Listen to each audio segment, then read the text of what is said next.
Автотевр буюу өөрөө явж хэрэгслийн албан дотор төлөх хугацаа 5 дугаар сараар дуусгар боллоо. Энэ жилийн тээврийн хэрэгслийн албан дотроос 22.5 тэрбум төгрөг төвлөрүүлэх тооцоог татврынхан гаргасан байна. Үүнээс одоогоор 15.6 тэрбум төгрөгийг авц замын сан төвлөрүүлжээ. Өөрөөр хэлбэл нийслэлийн нийт жолооч нарын 80% тээврийн хэрэгслийн албан дотороор төлсөн байгаа юм.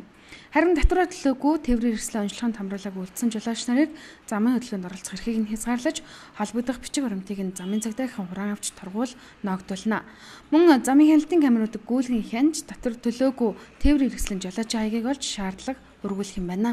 Одоогийн байдлаар 280 орчим мянган тээврийн хэрэгсэл орсон, 20 орчим мянган тээврийн хэрэгсэл ороогүй байх жишээд. Тэгэхээр энэ татвар хураалтын үйл ажиллагаанд хамрагдаагүй тээврийн хэрэгслүүдийг өнөөдөр 6 сарын 2-ны өдрөөс эхлэн гудамж замын хяналт шалгалтаар бид нэр илрүүлж ажиллана. За дээрээс нь татврын ерөнхий газар дээр байдаг мэдээллийн сан дээр зохион тээврийн хэрэгсэл орсон ороогүй гэдэг талах мэдээлэл ирсэн байдаг учраас энийг бид нар гаргаж ирээд замын хөдөлгөөний өдөрлөгөн төвийн камерын хяналтанд шүүж үзээд энэ машин тээврийн хэрэгсэл замын хөдөлгөөнд оролцож явж байна уу юу гэдгийг тогтооно. Тогтоосныхаа дагуу бид нар холбогдох одоо хорооны ажилтныг явуулах уу, хэвжмийн ажилтныг явуулах уу тийм ээ.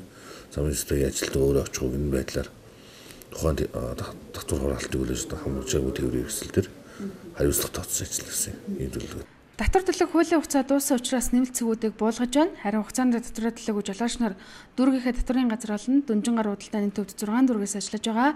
Нэг цэгийн үйлчилгээнд татвараа төлөх боломжтой. Тэгээд аль болох одоо тэр төвлөрлийг багасгах талаас нь арга хэмжээ авч биднээс ажиллаж байгаа. 6 дүүрэг, 9 дүүрэг, нийслэл Улаанбаатарт 9 дүүргүүдээр бол татвар хураалтыг авч байгаа.